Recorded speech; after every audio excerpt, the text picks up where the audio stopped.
Israel और Iran के मध्य चल रहे युद्ध के बारे में कुछ महत्वपूर्ण बिंदुओं पर आज हम चर्चा करेंगे। इजराइल की स्थापना 1948 में हुई। उस समय यूएस के प्रेसिडेंट हेनरी ट्रूमैन थे।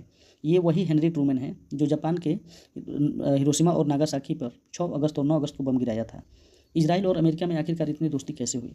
तो इसका जवाब पाने के लिए हमें 1950 से 1990 के दशक में जाना पड़ेगा। मिडिल ईस्ट में एकमात्र इजराइल ही एक ऐसा देश था जो शीत युद्ध में अमेरिका को खुले तौर पर सपोर्ट करता था, और अमेरिका ने भी बाद में इजराइल को बहुत बार युद्ध में सपोर्ट किया। इजराइल का पहला युद्ध 1967 में लड़ा गया था, जिसको 6 डे वार भी कहा जाता है। यह युद्ध 6 दिनों तक चला था। इस युद्ध में इजराइल और उसके सामने जो शत्रु राष्ट्र थे उसमें इजिप्ट, साइबेरिया और जॉर्डन थे। अमेरिका ने इजराइल को बहुत हथियार मुहैया कराया था उस युद्ध में।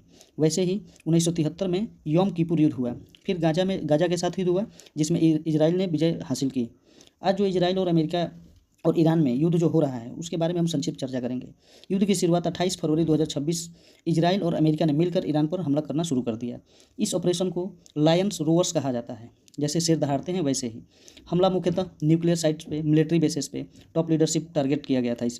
इसमें सबसे बड़ी घटना तब घटी जब ईरान के सुप्रीम लीडर अली खamenei के मारे जाने की खबर सामने आ गई। ईरान ने तुरंत इस पर कार्रवाई की और जवाबी हमला दिया। इजराइल पर मिसाइल और ड्रोन से अटैक किए गए। यूएस बेस बहरीन, इराक आदि पर हमले किए गए। इसका असर गल्फ जैसे देशों पर भी पड़ रहा है। सऊदी अरबिया, यूएई, कतर और साइप्रस यानी यूरोप के देश भी इसमें शामिल हो चुके हैं, और मिडिल ईस्ट में संकटों का पहाड़ खड़ा हो चुका है। आज मिडिल ईस्ट पूरी तरह जल रहा है और इसका असर तेल निर्यात पर बहुत काफ़ी ज़्यादा बढ़ चुका है। इस युद्ध में सिविलियन भी बहुत मारे जा चुके हैं और सिविलियन को बहुत नुकसान पड़ रहा है।